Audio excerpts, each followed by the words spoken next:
Assalamualaikum warahmatullahi wabarakatuh.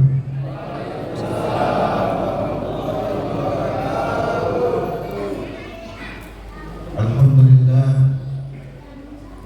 alhamdulillahilladzi rafa'a man khafada tawaddu'an li jalalihi wa fataha al-baba liman intasaba tanasaban li ifdalih wa jazama liman ihtabara tadahuran li zinatih.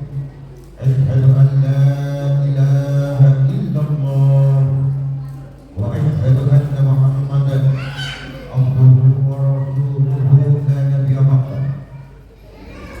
Allahumma shalli wa sallim wa barik wa karrim ala sayyidina wa habibina wa syafi'ina wa maulana Muhammad wa ala alihi wa sahbihi ajma'in. Qala Allah ta'ala fi kitabihil karim wa huwa asdaqul qa'ilin. A'udzu billahi minasy syaithanir rajim. Innallaha wa malaikatahu yusholluna 'alan nabi ya ayyuhalladzina amanu shallu 'alaihi wa sallimu taslima. Aw qala al-qa'il qala sayyiduna Abu Bakr as-Siddiq radhiyallahu anhu man anfaqa dirhaman li mawlidin nabi sallallahu 'alaihi wa sallam kuntu fihi hujjah. Hadirin sekalian, segenap para alim, para bapak sekalian, para tokoh agama, tokoh masyarakat, takmir masjid, al-muhajirin dan remaja masjid serta semuanya yang terutama yang kami muliakan Bapak Haji Rudi Hartono, yang kami muliakan Bapak Baharudin, yang kami muliakan Bapak Kusnadi, yang kami muliakan Bapak Rosehan, yang kami muliakan pula Bapak Ibrahim Lakoni, tapi yang kami muliakan Bapak Arif Tomo dan Bapak Asnan, serta tidak semua para tokoh yang hadir pada malam hari ini, yang mohon maaf tidak dapat disebut satu persatu nama, pangkat dan gelar, namun tidak mengurangi rasa hormat kami pada kesempatan malam hari ini. Allahu ya'lamu bi asma'ihim wa hum yukramuna indallah. Yakinlah kita yang ada di depan, yang ada di belakang, yang di atas dan yang di bawah, kita semua adalah umatnya Rasulullah sallallahu alaihi wasallam.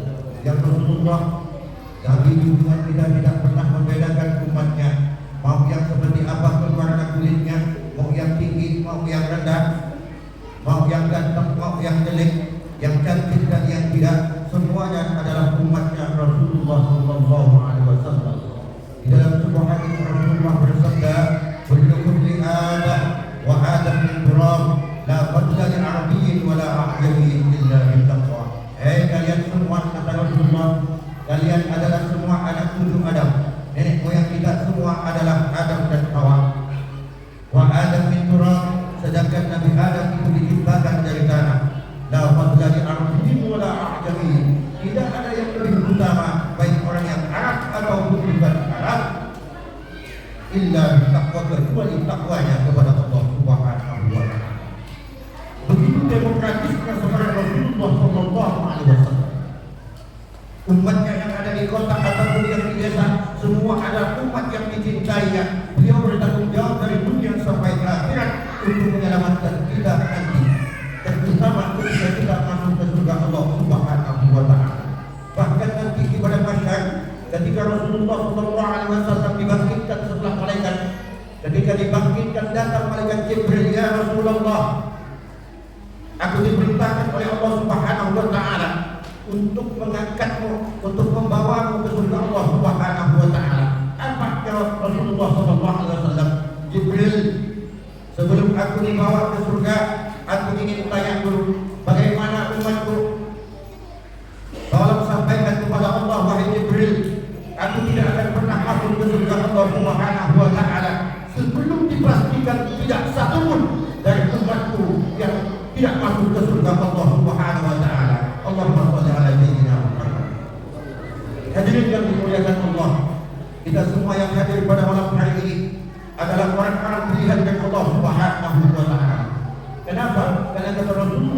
terkenal di dalam sebuah hadis, nikmatani maghlulun bihima katsirun minan nas.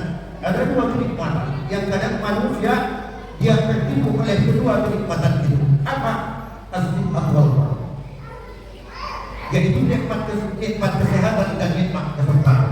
Betapa banyak orang yang diberi kesehatan oleh Allah, betapa banyak orang yang diberi kesempatan oleh Allah, tapi tidak mampu dia untuk menggunakan kesehatan dan kesempatan untuk melakukan ibadah kepada Allah yang bernilai khusus Allah Subhanahu wa Ta'ala. Maka Bapak yang hadir ini adalah orang-orang pilihan dari Allah Subhanahu wa Ta'ala yang diberitahu digerakkan hati kita untuk hadir di majelis-majelis ilmu, majelis-majelis taklim, majelis-majelis pengajian seperti malam hari ini, yaitu kita dalam rangka untuk memperingati Maulid Nabi besar kita Muhammad sallallahu alaihi wasallam. Kita sesungguhnya sama, wahai saudara-saudara sekalian, baik orang yang di Ketapang ataupun yang di sini di PTPTSI, jemaah Masjid Al-Muhajirin ini tidak ada bedanya. Yang membedakan hanya tempat saja. Hanya saja tempat ini kadang-kadang budaya kita berbeda. Ada sesuatu yang kadang satu kata atau satu perbuatan itu sama jenisnya, tapi mengartikannya tidak secara beda. Oleh karenanya pada malam hari ini, sebelum saya menyampaikan tausiah, saya ingin menyampaikan permohonan maaf dan ingin memperkenalkan diri kepada Bapak Ibu sekalian. Dan izinkan malam hari ini saya ingin duduk di kursi ini yang telah disiapkan ini. Boleh Pak ya? Terima kasih. Saya nama Abdurrahman Yasin. Yasin ini dinisbahkan kepada orang tua saya, Kiai Haji Abdullah Yasin. Saya mondoknya dulu 12 tahun di Jawa Timur. Ditambah kuliahnya saya itu sampai S2. Ketika pulang sekitar 8 tahun yang lalu saya mendirikan pesantren, Pak. Tempatnya pesantren saya itu ada di Ketapang di Pantai Begal. Kalau yang mau Pantai Begal di Ketapang, atau yang belum tahu nanti cari Pantai Begal sampai di Pantai Begal di pintu gerbang itu ada pesantren namanya Nurul Hilali Al-Islami. Itu pimpinannya saya.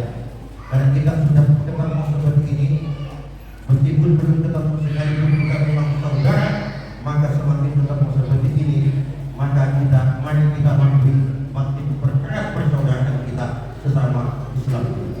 Jadi silakan yang Ketapang nanti mampir di tempat saya, di pesantren saya, di guru saya, kami terbuka untuk bapak-bapak sekalian. Di pesantren saya itu Mas, ada beberapa program unggulan. Yang pertama At-Tanzil namanya, itu program percepatan anak untuk bisa baca Al-Quran, menyebutkan buku-bukunya, terus dalil-dalilnya. Itu kami batasi anak-anak itu paling lama dia 7 bulan saja harus menguasai itu. Karena di akhir tahun dia harus wisuda. Setelah lolos di situ baru dia naik ke program tahassus. Saya ini menginduk ke pesantren Sidogiri, Jawa Timur, yaitu tahassus Al-Miftah. Itu juga sama 8 bulan dia harus menguasai kitab Al-Miftah. Itu kitab gramatika untuk memahami kitab kuning. Baru setelah itu naik dia ke tahassus kuliah. Ada juga program unggulan cuma baru 2 tahun di pesantren saya itu, yaitu Tahfidzul Quran. Alhamdulillah dalam 2 tahun ini sudah ada yang hafal 20 juz Al-Quran. Yang kelima, program unggulannya adalah bahasa asing. Di pesantren saya itu ada program bahasa Arab dan bahasa Inggris. Gurunya itu dari Pondok Modern Al-Amin. Jadi itu Pak, di pesantren saya itu yang pengenalannya. Jadi selanjutnya pada kesempatan ini saya minta maaf yang setinggi-tingginya kepada bapak, ibu, kakak-kakak, adik-adik semua yang ada di masjid ini, di dalam masjid ini. Barangkali nanti di dalam penyampaian saya ada kata-kata yang menyinggung atau perbuatan atau sikap yang tidak mengenakan kepada bapak ibu sekalian, saya mohon maaf dan yang setinggi-tingginya. Perbedaan-perbedaan ini, tetapi perbedaan ini sebenarnya sudah sunnatullah. Perbedaan adalah sebuah kearifan. Inna khalaqnakum min dzakari wa untha wa ja'alnakum syu'uban wa qabaila lita'arafu inna akramakum indallahi atqakum. Sesungguhnya kami ciptakan makhluk ini dari laki dan perempuan bersuku-suku berbangsa-bangsa. Itu tujuannya adalah dita'arafu untuk saling kenal-mengenal, bukan untuk berkelahi, bukan untuk bermusuhan. Karena pada dasarnya kita sumbernya sama, dari Adam dan Hawa, dari Nabi Adam alaihi salam.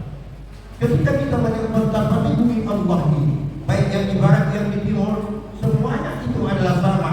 Perbedaannya hanya karena budaya. Maka mari kita jangan memperbesar perbedaan, tapi justru kita harus mempererat persatuan dan kesatuan. Ketika kita bersatu maka kita akan kuat. Ketika bersatu kita akan damai. Ketika kita bersatu, negeri kita ini akan menjadi negeri baldatun thayyibatun wa rabbun ghafur. Amin ya rabbal alamin. Silakan keyakinannya masing-masing. Yang agama Islam yang yakin dengan agama Islam, silakan dengan keislamannya. Yang beragama Kristen silakan dengan keyakinannya agama Kristen, silakan. Di dalam berinteraksi bekerja sama tidak dilarang di dalam agama. Agama Islam memperbolehkan, silakan saja. Mau berbisnis dengan agama lain dipersilakan. Akan tetapi yang tidak boleh adalah ketika kita persoalan ritual ibadah. Ketika kita sholat di makam sudah urusan ritual ibadah, maka takun di hukum wajib. Bagimu adalah agamamu dan bagiku adalah agamaku. Jangan sampai nanti. Apalagi di sini saya lihat tadi ada rumah ibadah saudara kita yang Kristen, itu ada gereja. Tidak apa-apa Bapak. Kita jangan merasa kita yang paling benar. Dan kalau agama itu adalah sebuah keyakinan, tidak bisa dipaksakan kepada siapapun. Yang terpenting kita adalah Kristo. Jadi di luar ritual Islam, di luar ritual keagamaan, maka kita bebas dan boleh bekerja sama dengan agama lain. Dan mereka adalah termasuk saudara kita. Kita di dalam Islam mengenal 3 ukhuwah. Yang pertama adalah ukhuwah Islamiyah, persaudaraan para sama-sama muslim, yaitu seperti kita ini. Yang kedua itu disebut ukhuwah basyariah, yaitu persaudaraan kita sesama manusia. Dan yang ketiga yang disebut dengan ukhuwah wataniyah, yaitu persaudaraan sebangsa dan setanah air. Kita dibungkus dengan Bhinneka Tunggal Ika, berbeda-beda tapi kita tetap satu. Indonesia ini ada karena persatuan, Indonesia ini ada karena perbedaan. Sehingga negeri kita ini insya Allah ketika kita memahami tugas dan fungsi masing-masing setiap umat ini, maka insya Allah negeri kita akan damai, menjadi negeri baldatun thayyibatun wa rabbun ghafur. Amin Allahumma amin. Allahumma sholli ala Muhammad. Maulid itu orang kadang mengistilahkan ada maulid, ada maulud, ada milad. Apa sesungguhnya bedanya dari 3 kata itu? Itu hanya kalau kata santri itu perbedaannya itu hanya di sirat saja. Sirat itu namanya bentuk kalau di Indonesia. Yang disebut dengan maulud itu isim maf'ul, artinya dilahirkan. Sedangkan maulid itu isim fa'il, yang lahir. Sedangkan milad itu mabni majhul, artinya juga dilahirkan. Makanya yang disebut maulud milad dengan maulid itu yang dimaksud adalah kelahiran baginda Rasul sallallahu alaihi wasallam. Kenapa maulid ini perlu kita peringati? Bapak, Ibu sekalian yang dimuliakan Allah, bukankah ketika kita punya anak, bapak dan ibu ketika anaknya lahir dipelihara kemudian besar dan ada setiap tahun ulang tahunnya? Bukankah negeri kita Indonesia merdeka 17 Agustus 1945 setiap tahun diperingati? Setiap ada momen-momen penting selalu kita peringati, disebut dengan ultah. Ini adalah kelahiran Rasulullah. Ini adalah kelahiran junjungan kita dan besar Muhammad sallallahu alaihi wasallam yang menjadi kekasih Allah, penghulu alam, menjadi penyelamat bagi kita manusia, yang menanggung kita dari dunia sampai akhirat nanti. Apakah tidak pantas kita memperingati kelahirannya? Maulid ini adalah wujud rasa gembira kita atas kelahiran Rasulullah SAW. Apakah tidak boleh kita untuk bergembira, bersenang-senang, bangga terhadap kelahiran baginda Rasulullah SAW? Tentu dibanding anak kita, dibanding Indonesia sekalipun, maka pantas kita memperingati kelahiran Maulid Nabi Muhammad Sallallahu Alaihi Wasallam. Kenapa? Karena kalau tidak ada Rasulullah Sallallahu Alaihi Wasallam, tidak karena sebab Rasulullah dilahirkan ke bumi ini, tidak karena Allah berkehendak menciptakan manusia agung yang bernama Muhammad Sallallahu Alaihi Wasallam, niscaya alam dan isinya tidak akan pernah ada dan kita pun tidak akan pernah dilahirkan ke dunia. Atas dasar itulah semua yang diadakan oleh Allah Subhanahu Wa Taala kita diutus ke bumi. Hadirin yang dimuliakan Allah, kita awalnya hidupnya kita ini adalah di surga, Bapak Ibu sekalian. Karena nenek moyang kita Adam dan Hawa itu diciptakan di surga. Kenapa sih Allah itu kalau menciptakan Nabi Adam dan Siti Hawa harus dipindah ke bumi ini? Kenapa tidak tetap di surga saja? Karena sesungguhnya memang tujuan penciptaan dari Allah Subhanahu Wa Taala menciptakan kita manusia adalah untuk menjadi khalifah. Di dalam Al-Quran dijelaskan, Inni ja'ilun fil ardi khalifah. Sesungguhnya aku menciptakan manusia ini untuk menjadi khalifah di bumi. Silakan kalian, aku kirim kalian ke bumi ini. Silakan kalian lakukan apa yang kalian mau. Silakan berbuat oleh kalian apa yang kalian senang. Kerjakan apa yang kalian ingin kerjakan. Mau jadi manajer, kerja di sawit, kerja di kantor, mau jadi ustaz, mau jadi petani, mau jadi pedagang, silakan. Itu hak kalian, pilihan kalian. Tetapi ingat kata Allah di dalam Al-Quran, bahwa khalaqtul jinna wal insa illa liya'budun. Tidak akan pernah aku ciptakan jin dan manusia kecuali agar dia beribadah kepada. Ada dua tugas kontradiktif, dua tugas yang berbeda yang diberikan Allah Subhanahu Wa Taala. Kenapa ada perbedaan seperti ini? Tujuannya adalah agar manusia itu berpikir bahwa kalian manusia kau ini sesungguhnya makhluk-makhluk surga. Karena nenek moyangmu Adam dan Hawa itu adalah makhluk surga.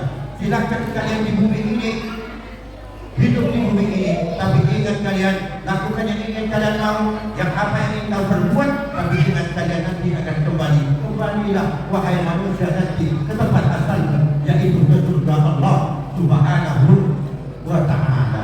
Allahumma shalli ala sayyidina Muhammad. Hadirin rahimakumullah, orang Islam ini Pak, sebenarnya masuk surga ini tak susah. Tidak susah Pak. Kenapa saya katakan tidak susah? Islam ini bukan untuk menyulitkan manusia. Jadi jangan pernah kita semua ini berpikir bahwa ketika kita beragama Islam susah kita nih, terikat kita nih, tidak Pak. Karena Islam itu adalah ad-din wa ad-din alladhi wa'afallahu ala sayyidina Muhammad di hidayatin nas wa sa'adatin. Islam adalah agama yang dibawa oleh Rasulullah kepada kita umatnya ini. Pertama tujuannya li hidayatin nas, untuk memberi petunjuk kepada manusia. Bukankah kita semua butuh petunjuk? Kalau petunjuk yang dijalankan dalam Islam, insya Allah kita tidak akan kesasar. Itulah yang disebut dengan siratal mustaqim. Yang kedua, wasa'adatin, dan untuk kebahagiaan manusia. Kalau kita menjalankan ajaran agama ini secara benar, maka tidak mungkin orang yang beragama Islam itu tidak bahagia, karena telah ditanggung oleh Allah, telah ditanggung oleh Rasulullah Sallallahu Alaihi Wasallam. Jadi mudah kita ini masuk surga, Bapak Ibu sekalian. Di dalam sebuah hadis Rasulullah bersabda, "Miftahul jannah la ilaha illallah." Itu hadis sahih Pak. Bisa dilihat di dalam kitab Bukhari Muslim ataupun di Sahih Muslim itu ada. Kitab sahih, hadisnya sahih. Jadi kuncinya surga itu adalah la ilaha illallah. Itu sudah dikasih kunci Pak. Oleh Rasulullah diberi kuncinya surga sudah. Kalau Bapak diberi kunci rumah, diberi kunci mobil, kuncinya sudah di tangan kita, bisa tidak Bapak jalankan mobilnya? Bisa bawa kemana juga bisa. Artinya Bapak masuk surga tinggal buka kunci masuk Pak. Apa kuncinya? La ilaha illallah Muhammadur Rasulullah. Muhammadur Rasulullah. Itu kuncinya surga. Karena dengan la ilaha illallah orang yang berbuat dosa 100 tahun sekalipun, 200 tahun sekalipun, ketika di akhir hayatnya dia membaca la ilaha illallah, maka dia akan dipastikan akan masuk surga Allah.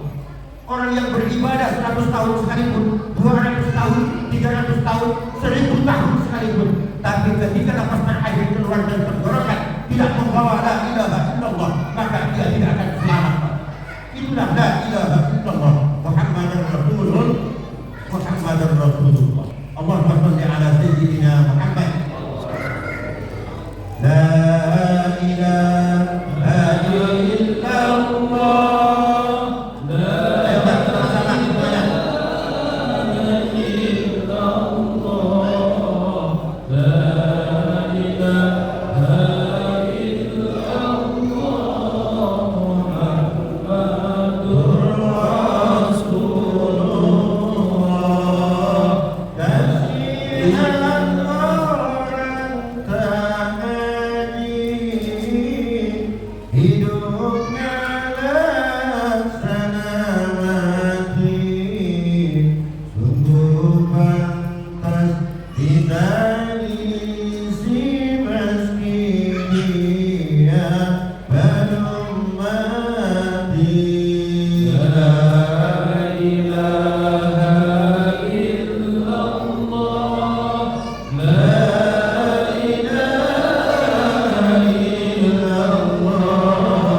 yang dari keluarganya, tetapi siapa yang paling banyak berselawat kepada Rasulullah dialah yang terdekat nanti dengan Rasulullah sallallahu alaihi wasallam. Di dalam sebuah hadis Rasulullah bersabda, ketika Rasulullah bersama para sahabat di dalam masjid, kemudian sambil meneteskan air mata, Rasulullah sallallahu alaihi wasallam berkata, "Ya ashabi, wahai sahabat-sahabatku, hal alimtum man ajaban nasi imanan?" Apakah kalian tahu siapa yang paling menakjubkan keimanannya itu? Mendapat pertanyaan ini, apa jawab sahabat? Maqalu al-malaikatu ya Rasulullah. Yang paling menakjubkan keimanannya itu adalah para malaikat ya Rasulullah. Dijawab oleh Nabi, bukan kata Nabi.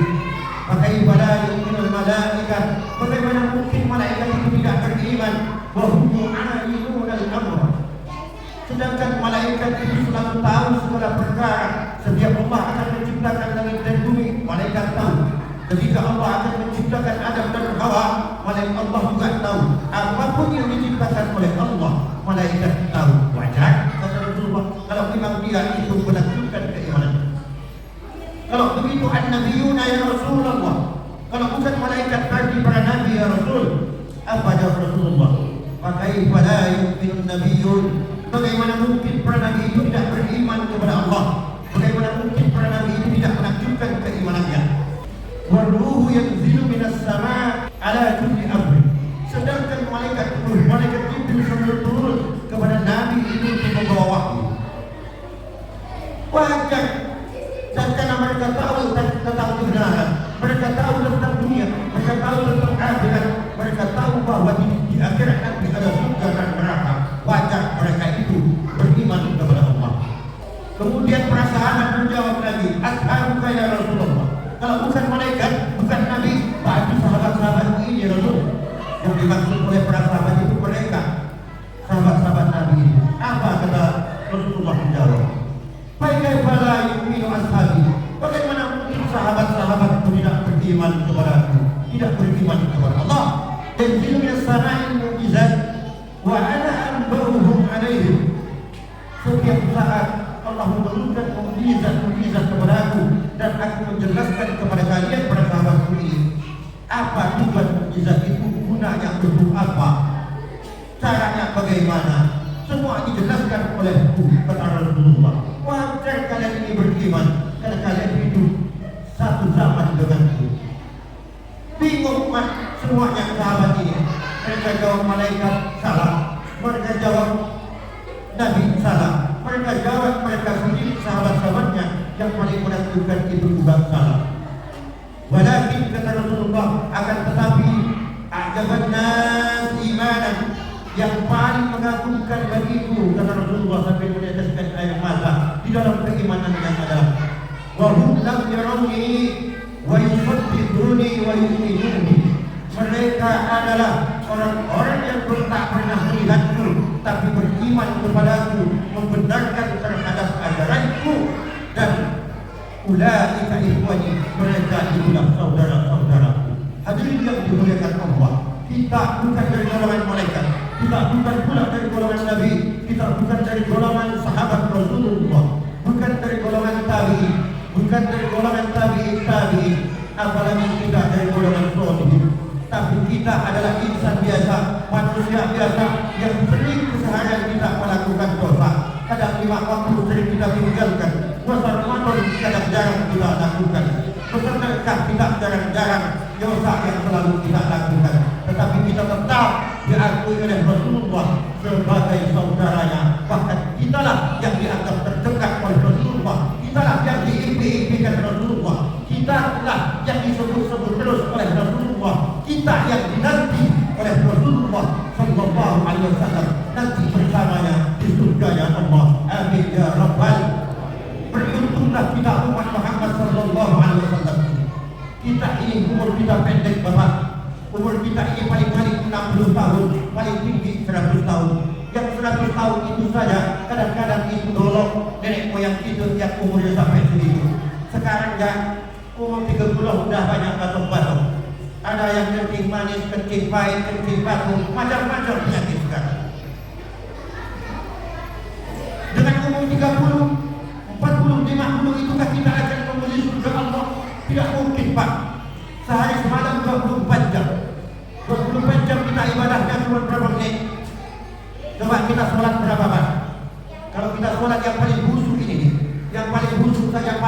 menit saja. Kalau 5 menit kali 5 waktu berapa? 25 menit. Sehari semalam 24 jam, dipotong 25 menit, tinggal berapa sisanya Pak? 23 jam. 23 jam lebih Pak. Inikah surga yang kita emang? Kalau bukan karena syafaat Rasulullah, tidak mungkin Pak. Tetapi Allah menanggung, Rasulullah menanggung. Kalau kalian cinta, siapa yang ingin masuk surga, kata Rasulullah, pasti masuk surga, kecuali yang tidak mau. Kullu ummati yadkhuluna al-jannah. Seluruh umatku akan masuk ke dalam surga, illa man aba, kecuali yang tak mau. Berarti ada umat Rasulullah yang tak mau masuk surga. Ditanya, wa may ya'ba ya Rasul? Kata sahabat, siapa Rasul yang masih tak mau surga? Apa jawab Rasulullah? Faman ata'ani dakhala al-jannah, yadkhuluna al-jannah, wa man 'asani faqad aba. Siapa yang taat, yang lurus ikut dengan ajaranku, maka dia akan masuk dalam surga. Dan siapa yang tidak mau bermaksiat, menentang dengan ajaranku, itulah orang-orang yang enggan masuk surga Allah. Na'udzubillah ini. Perjuangan para nabi dan para rasul hadirin sekalian begitu berat. Saya tadi berangkat Pak dari Ketapang, saya diserang air di jalan becek dan sebagainya. Kata petugas, saya ini sudah dari pantai Pak. Dari pantai sudah 4 malam. Malam ini malam kelima saya di sini. Panitia kata minta maaf Ustaz, dari jalan situasinya seperti ini. Apa saya bilang? Pak, kalau Ustaz tidak mau, kalau Ustaz mau yang enak-enak, jangan jadi Ustaz. Kenapa? Karena Ustaz Kiai Abuya, Tuan Guru Syekh itu adalah pewaris para nabi. Al-ulama warasatul anbiya. Ulama adalah pewaris para nabi. Kalau ulama disebut pewaris para nabi, maka ulama itu tidak hanya mewarisi ilmunya. Seorang ulama tidak hanya mewarisi tentang kesabarannya. Seorang ulama tidak hanya mewarisi inti takdir amanah dan fadlahnya, tetapi seorang ulama juga harus mewarisi pahit betir dan pahitnya perjuangan. Bukankah Nabi Ibrahim dilemparkan ke dalam api itu karena mempertahankan keimanannya, karena dakwah Islamnya? Bukankah Nabi Nuh negerinya ditenggelamkan oleh Allah untuk membunuh umat-umat yang ingkar kepada Nabi Nuh demi mempertahankan keimanan dan penyebaran agama? Bukankah Nabi Yunus ditelan oleh ikan Nun selama 40 hari 40 malam itu juga karena mempertahankan keimanan dan menyebarkan agama Allah? Nabi Musa terusir dari kampung halamannya sehingga lari dikejar oleh Fir'aun yang membelah lautan dengan tongkatnya, itu juga karena mempertahankan keimanan. Bahkan tujuan kita, Nabi besar Nabi Agung Muhammad SAW harus terusir dari kampung halamannya, hijrah dari kota Mekah ke kota Madinah, kemudian dia kembali lagi dengan kemenangan yang kita sebut dengan Fathu Makkah. Itu juga karena ingin mempertahankan keislamannya, karena ingin mempertahankan dakwahnya. Itulah perjuangan seorang ustaz, seorang kiai, seorang syekh, seorang buya, tuan guru sekalipun. Maka ketika dia menjadi pewaris para nabi, maka siap dia bermantaikan tanah dan beratapkan langit. Dia tidak akan pernah terganggu oleh panas dan dia akan pernah labuh oleh hujan. Kalau yang nama perjuangan tujuannya adalah untuk menjemput husnul khatimah dalam rangka menegakkan la ilaha illallah Muhammadur Rasulullah. Hadirin yang dimuliakan Allah, sesungguhnya tugas dakwah itu tidak hanya kepada kiai saja, tidak hanya kepada ustaz saja. Kita semua dibawahi itu berdakwah. Balighu anni walau ayat, sampaikan dariku walaupun 1 ayat. Artinya kita semua jangan menunggu kita baik baru kita berdakwah. Karena ada pepatah begini mengatakan, undur makila wala tandur man qala. Lihat apa yang dikatakan, jangan melihat siapa yang mengatakan. Kalaupun dari orang yang lebih mudah dari kita, lebih kecil dari kita, tapi ketika itu benaran, maka ambillah dan itu adalah hikmah besar. Kalaupun dia dari orang lebih besar, lebih tinggi dari kita, harkatnya lebih tinggi dari kita, kalau itu bukan sebuah kebaikan, kita tolak. Itu adalah ajaran agama. Kalau diberi kata kata, kalau kata istilah kita di Indonesia, biarpun dari dunia, kalau berdoa, ambil. Kalaupun dari kulit manusia, yang kulitnya, tidak ada jauh-jauh. Artinya kulit hak walau kana murran, katakan yang hak itu meskipun itu batil. Tapi kalau di sini bapak-bapak ini besok mau kerja, harus istirahat. Kenapa? Karena istirahat bapak itu, tidurnya bapak itu juga ibadah. Kerja bapak di kebun ini juga ibadah, Pak. Jadi ibadah itu tak mesti wirid terus di masjid, Pak. Justru kalau bapak siang malam kalau memanjang wirid terus di masjid, itu kata agama tidak benar. Terus anak istrinya mau makan apa? Oh, Allah yang tanggung, betul, Allah yang tanggung, betul. Tetapi perlu diikhtiarkan. Kata Allah di dalam Al-Quran, "Ma'min dabatin fil ardi illa 'ala Allahi rizquha." Tidak ada dari binatang yang merayap sekalipun kecuali Allah yang menanggung dunia. Dampak ini di dalam tafsir Al-Quran dijelaskan adalah binatang kecil, binatang halus yang bergerak. Artinya itu tafsir contoh kepada manusia. Jangankan engkau hai manusia yang diberi akal dan pikiran secara sempurna oleh Allah. Ulat di dalam batu sekalipun diberi makan, tetapi dia bergerak. Bergerak artinya kamu harus bergerak. Bergerak itu diistilahkan kalau kita manusia dengan ikhtiar. Rezeki sudah disiapkan Allah, tapi suruh jemput, jangan diam di rumah. Nah, makanya jadi malam hari ini saya adalah pertama di sini. Pertama saya di Masjid Al-Muhajirin ini menemui saudara-saudara dan saudari saya yang ada di sini semuanya. Mudah-mudahan dari apa yang saya sampaikan ini ada hikmah, ada inti yang bisa kita jadikan bekal sama-sama nanti di waktu menjadi bekal ibadah kita semua. Intinya kita semua adalah umatnya Rasulullah SAW. Mudah-mudahan kita dipersatukan di dalam persaudaraan sesama Islam di dunia dan nanti dipersatukan oleh Allah kembali melalui rombongannya para sholihin, para syuhada dan sholihin.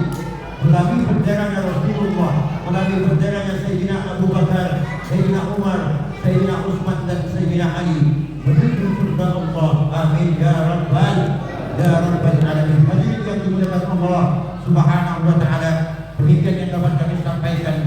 Jika ada yang baik itu semata dari Allah Subhanahu wa taala, jika ada yang salah itu semata dari kebodohan kami pribadi. Mutma sofa wa dakma qadar.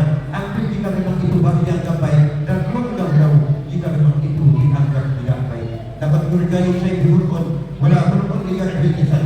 Kalau pedang melukai tubuh ada harapan untuk sembuh. Kalau tidak melukai hati, ada hendak kemana obat kita. Hadanallahu wa iyyakum ajma'in. Ihdinas siratal mustaqim.